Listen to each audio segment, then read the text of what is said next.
Oke, teman-teman, kembali lagi bersama saya Steve Noob. Jadi sekitar hampir sebulan lalu ya, tanggal 12 Juli itu di situs Arch Linux ada pengumuman terkait dengan eh, banyaknya paket EUR yang memiliki malware ya teman-teman.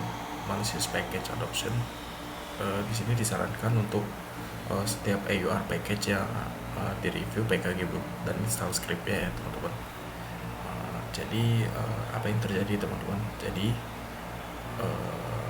sebelum saya menjelaskan terkait apa yang terjadi, EUR ini apa sih teman-teman? Terkait EUR ini adalah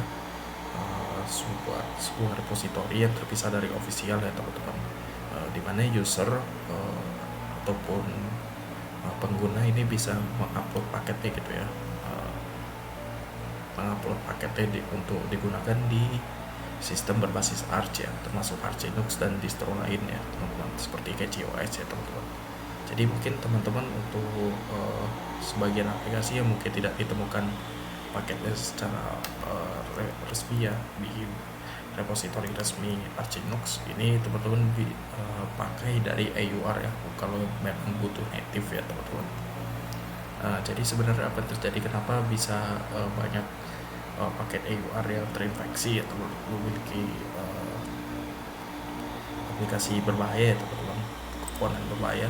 Jadi menurut laporan ya, dari Step Security ini ada sekitar 400 ya teman-teman EUR package yang memiliki komponen berbahaya ya teman-teman. Jadi secara kronologi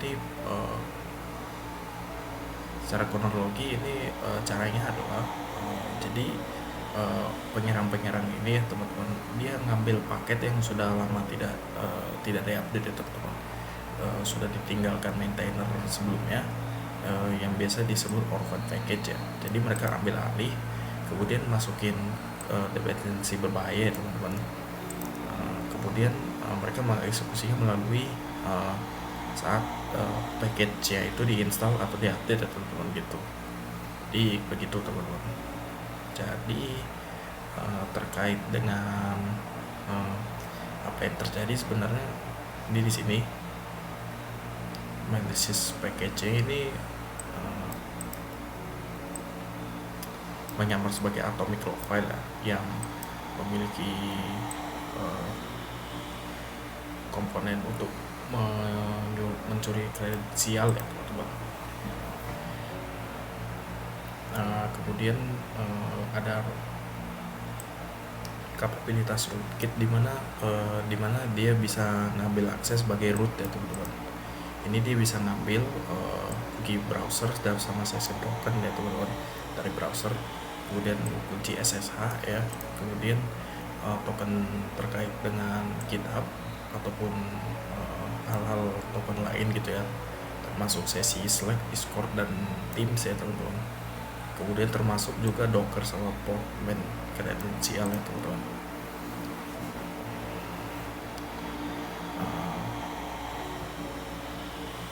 Itu dari situsnya, dari repository GitHub EUR malware check ya teman-teman.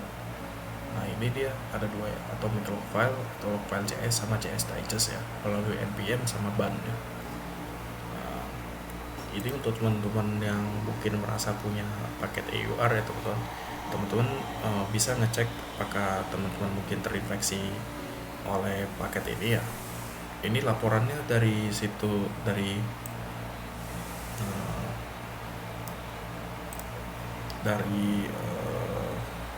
repository GitHub ini udah 1600 ya, lebih dari 1600 paket EUR ya, yang diinjeksi dengan yang memiliki atomic log file ataupun CS digest ya, ataupun log file CS ya teman-teman gitu. Terkait dengan itu, kalau misalnya teman-teman mau ngecek apakah mungkin ada hal ini ataupun dua hal ini dipakai untuk teman-teman yang pernah pasang EUR, paket EUR ini bisa teman-teman clone ininya, clone repository GitHub ya, menggunakan terminal. Ini bisa teman-teman gunakan git clone ya. Nah ini sudah ada teman-teman, Ini sudah ada sebelumnya, saya coba ya. Kemudian teman-teman masuk ke folder AUR malware check ya, melalui terminal dengan cd AUR malware check. Kemudian teman-teman bisa ngelakuin scanning penuh menggunakan ini ya, Python MAUR check full. Ini ditempel. Nah, di sini kalau kita lihat untuk sistem saya ini bersih ya teman-teman, tidak ada masalah ya. Begitu. Tidak ada indikasi bahwa ada dua berkas itu ya teman-teman. Itu. Jadi untuk kedepannya ini bagaimana untuk mencegahnya? Pertama, teman-teman sebisa mungkin hindari paket AUR ya. Gunakan paket resmi dari repositori resmi ya teman-teman gitu. Yang kedua, kalau butuh aplikasinya ini sebisa mungkin pakai yang Flatpak ya teman-teman. Jadi sudah banyak aplikasi Linux ini yang dirilis untuk Flatpak dan dia jadi sistem Linux distro agnostik lah ya. Artinya semua sistem Linux bisa pakai. Namun dia ini ada catatan, ini dia sifatnya terisolasi ya teman-teman. Jadi aplikasi yang diinstal ini terisolasi, jadi dia tidak bisa mengakses berkas di luar untuk keperluan aplikasinya itu sendiri ya. Jadi kalau misalnya kalau saya pernah punya pengalaman untuk seperti OBS ya teman-teman, OBS ini punya config file di folder home user ya teman-teman. Di situ kan Flatpak tidak bisa akses tuh, jadi teman-teman perlu konfigurasi Flatpaknya supaya mengizinkan akses ke folder home user itu untuk aplikasi OBS yang melalui Flatpak itu ya.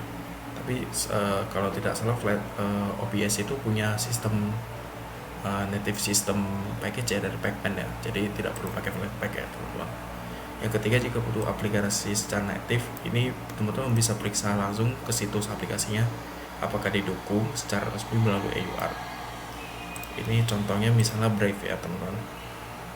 Untuk sistem Arch ini mereka mendukung secara resmi untuk secara native ya melalui AUR ya, dengan nama paket Brave bin ya, Brave garis bin gitu.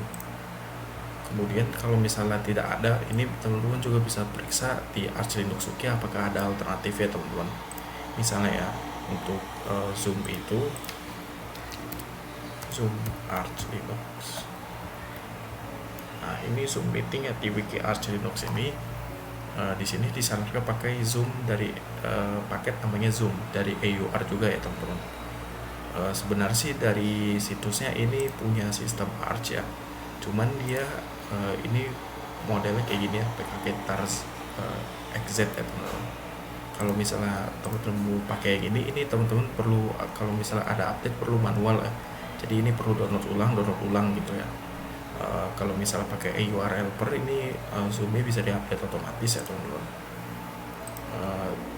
Dengan adanya wiki Arch Linux ini yang menjelaskan dari mana paketnya gitu ya, ini bisa memberikan sedikit rasa aman ya terkait dengan dari mana untuk dapetin aplikasi Zoom ini gitu ya. Jadi gitu bisa memberikan rasa aman, tapi tetap sebisa mungkin periksa kembali PKG build-nya sama install script-nya gitu ya. Kemudian yang keempat, jika tidak ada penjelasan resmi dari situs aplikasi ataupun penjelasan dari Arch Linux Wiki, ini teman-teman bisa memeriksa PKG build-nya dengan bantuan chatbot ya teman-teman, AI chatbot. Misalnya ini saya pernah minta diperiksakan untuk Google Chrome ya teman-teman. Jadi Google Chrome ini kan secara resmi kan tidak hanya memiliki paket untuk sistem Debian sama Fedora ya teman-teman, .deb atau .rpm ya teman-teman. Jadi kalau misalnya teman-teman di Arch Linux itu sebenarnya ada paket AUR namanya Google garis Chrome ya. Ini PKG build-nya. Dan ini dari hasil Gemini ini pemeriksaannya ini valid, bersih ya, tidak mengikuti standar AUR, dan ini artinya artinya aman untuk diinstal ya, tanpa ada malware ya ini ya. gitu.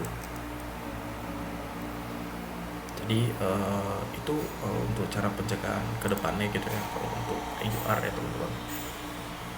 Ada 4 ini ya gitu.